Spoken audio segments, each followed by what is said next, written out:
JBNN will keep you informed. I'm Michelle Jones. Hi guys, before we go into the news, please remember to like, subscribe, leave a comment, and to share the news with someone today. Now on to the news. St. James Police identifies ex-boyfriend as suspect in woman's murder. Detectives from the St. James Division have identified a person of interest in connection with the shooting death of a woman it was once romantically linked to. The man has been identified only through his alias Stephen. He's from Rosides, St. James, and is believed to be the ex-boyfriend of the deceased. Stephen has been asked to present himself to the St. James Police by midday Tuesday, February 13, for questioning. The victim has been identified as 20-year-old Denisha Samuels, also known as Anno, from Warwicker Hill, Norwood in the parish. Reports are that Samuels and Stephen were involved in a heated argument. It is alleged that Stephen left the location and returned in a white Toyota Axle motor car and opened gunfire at Samuels. Officers from the Barnett Street Police responded to the scene and discovered Samuels' body with gunshot wounds to the head and upper torso. She was immediately transported to Cornwall Regional Hospital, where she was pronounced dead on arrival. The incident, which took place shortly before 9 p.m. in the vicinity of a popular food establishment, also resulted in another man being shot and injured. Detectives are appealing to anyone with information regarding the incident to come forward. The Jamaica Constabulary Force is urgently reminding everyone to seek to resolve domestic disputes peacefully and amicably. No disagreement or conflict is ever worth the irrevocable act of taking a loved one's life. It is crucial to remember that there are always healthier, more constructive ways to address and settle differences, the JSF said in a release on Tuesday. For those finding it challenging to navigate interpersonal conflicts, we strongly encourage seeking assistance from one of the JSAF's domestic violence intervention centers island-wide. These centers offer support, guidance, and resources designed to help individuals and families achieve resolution in a safe and supportive environment.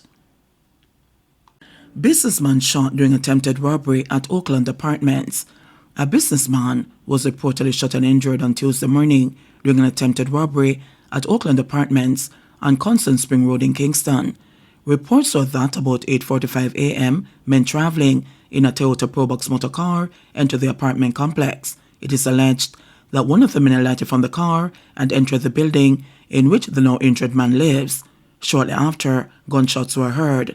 The police were summoned to the location and the scene processed. The businessman is said to be in hospital receiving treatment. His injuries are not considered life-threatening. Police seek public's help identifying man killed downtown. Detectives assigned to the Denham Town Criminal Investigations Branch are seeking the public's assistance in identifying the body of a man who was killed at the intersection of Princess and Beeston Street on Monday, February 12. The body is of dark complexion, slim build, about 180 centimeters, or 5 feet 11 inches long, and has a dreadlock hairstyle. It was clad in blue jeans, a camouflage shirt, and a navy blue pullover long-sleeve shirt, grey shoes, and red tam. Reports are that about 8:50 p.m., a police team was on patrol in the area when explosions were heard. The team responded, and the man was found lying on the sidewalk, suffering from multiple gunshot wounds. He was assisted to a hospital, where he was pronounced dead. Another man reportedly turned up at hospital later, indicating he had been shot in the same area. He's been treated. Meanwhile, anyone with information that may be able to assist with the investigation is asked to contact the Denham Town CIB at 876-948-6443, the Police 119 emergency number, or the nearest police station. Security guard attacked and stabbed at gas station in St. Anne. A security guard at a Total gas station in Otrias, St. Anne, was reportedly attacked and stabbed at the location in full view of his co-workers on Monday afternoon. A licensed farm holder who was reportedly at the gas station fired after the attacker, who managed to escape unhurt. The attacker has since been picked up by the authorities, the police said. The security guard has been hospitalized. His condition is said to be serious but stable. Reports received indicate that around 5:10 p.m., the guard was having a conversation with someone when a man rode up on a bicycle. The man, the police said, got off the bicycle, brandished a ratchet knife from his waistband, and stabbed the guard multiple times in his upper body. A businessman who saw the incident fired 2 shots at the attacker, who fled the scene. The injured man was subsequently rushed and admitted to hospital for stab wounds to his upper body. Following subsequent police investigations, the alleged attacker was picked up by lawmen along Graham Street in Ocho Rios. He did not receive any gunshot injuries. Barracks at the Rockabessa Police Station badly damaged by fire. The barracks at the Rockabessa Police Station in St. Mary was extensively damaged by fire on Monday evening. Superintendent Bobette Morgan Simpson, commanding officer for the St. Mary Police, said at least 4 officers lost their belongings in the fire, which started about 7 p.m.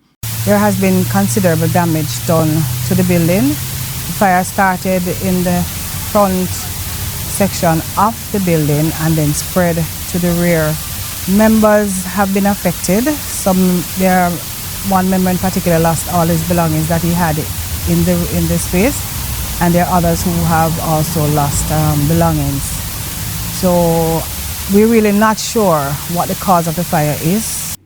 Meanwhile, junior opposition spokesperson on national security, Giovanni Byfield, has recommended an inspection of the Rockabessa Police Station in St. Mary to reduce the risk of fires and other hazards. Investigations are still underway, but as a former member of the Jamaica Constabulary Force, I can tell you that majority of these stations and the barracks, because of how whole the buildings really, the deplorable state that they are in, I think what is needed and necessary at the moment is, full inspection of said buildings, especially on the electrical side. In my opinion, this fire was caused from, electrical problems. Right, so I think that we need to, look into these things more, because we have persons working at these rural stations that are from, communities that are way out of reach. We have had, today 4 officers burnt out, with nothing, no clothes, no case files, no cell phones, no laptop, nothing whatsoever. Mother of deceased police training recruit complains about neglect. The mother of 19-year-old police trainee Ray Andre Pike, who joined in July last year, while trying to rescue his colleague, says no senior officer from the Jamaica Constabulary Force, JCF, has reached out to her since the incident.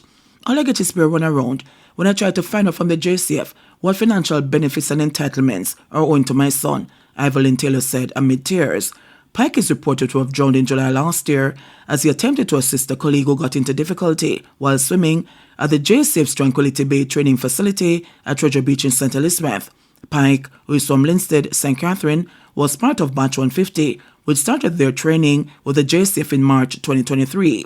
According to the police, the deceased, along with fellow recruits, ventured to a section of the beach to alleviate muscle fatigue following a physical training session. He lost his life in attempting to aid a fellow recruit who got into difficulty in the water. Taylor referred to the numerous times since September last year that she tried to get documents and information from the JCF, but she said her requests have been ignored. She said she was forced to engage the services of an attorney at law last year, but so far, there has been no response to the letter her attorney wrote to the JCF in last October. My son gave his life to save his colleague, and it seems the matter has been treated lightly by the senior police officers. My son was looking forward to serving his country because he wanted no other career but to be a policeman, she said. He was always talking about what you do to improve the morale of the force as he tried to serve and protect, and no one could change his mind from joining the police force. Taylor said she was still grieving for my son, and what I'm feeling is frustration and anger at the treatment being meted out to me by the JCF. My son was a runner, not a swimmer, and sometimes I do wonder how he got out into that depth of water to save someone, she queried. She said someone referred to her son's quick response as a heroic deed. So if my son died as a hero, why is JCF treating me so terrible? She lamented. Attorney General Michael Thomas Shorter said that he's representing Taylor. He said he wrote to Acting Assistant Commissioner of Police Merrick Watson at the Jamaica Police Academy, Twickenham Park, St. Catherine, on October 30, 2023. A copy of the letter was also sent to Commissioner of Police Major General Anthony Anderson. However, Thomas Shorter said that so far he had not received a response. The letter states that Taylor has sought our services due to perceived uncooperative. Due to perceived uncooperative behavior from some members of the Jamaica Constabulary Force who she needs to interact with in relation to the entitlement she is owed following her son's untimely death. A request was also made for certain documents to be given to Taylor. I'm just hoping that this issue can be resolved quickly so I can have some peace and quiet in my life, because right now I'm undergoing a lot of stress over the death of my son and the treatment by the JCF, she remarked. Local government victory for PNP will usher in further national political change, says Golding.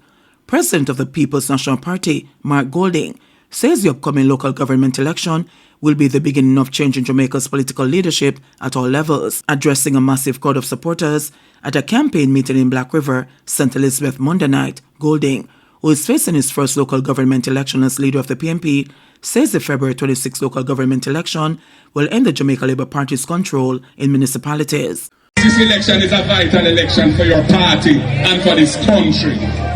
Because this election is going to be the election that sends a signal and tells Jamaica and tells the government, time come for change. The people want change.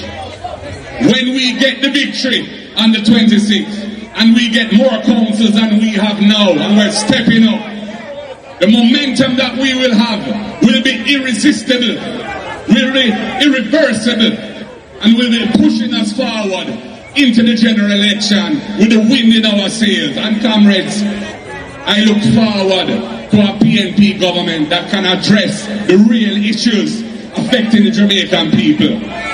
The education system that is failing our youths, where we have so many youths at primary school leaving, going to secondary school, them can't read and write, them can't do basic arithmetic. That is a recipe for disaster. We have a training system that is not training our youths to be ready and fit for the kind of jobs that are being created today and that are coming for tomorrow. We have to revamp and re-engineer and reimagine the training system and make it more relevant so our youths them can do the jobs that will pay them well. We need a hospital system that when you go to Black River Hospital or any hospital, any public hospital in Jamaica, and you need to be admitted, you don't have to spend days sitting on a bench or sitting on a chair with a drip, and chances are you might not make it. How can we treat our people like that? No, sir, time come. And comrades, we need a policy and a plan for dealing with crime and violence, which is a holistic plan, which is a balanced plan. We have to deal with the youth them and give the youth them the right chance in life so they don't have to go into that life of crime.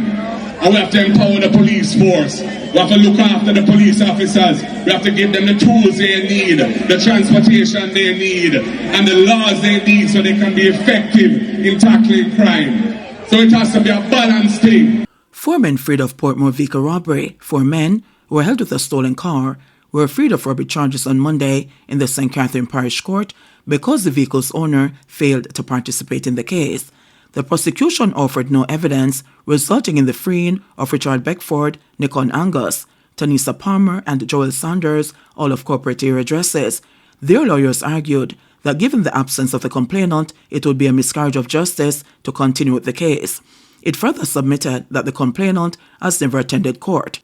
The accused were presented by attorneys at law Sade Bailey, Davian Vassell, Kimberly Whitaker, and Aisha Rob Cunningham. Parish Court Judge Janelle Nelson Gale upheld the submission and freed the men.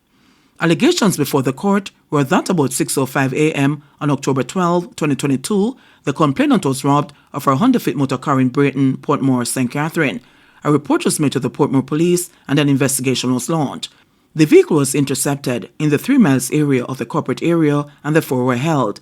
They were arrested on suspicion of robbery and were subsequently charged following a question and answer session. The case was mentioned on numerous occasions during which the witness was absent.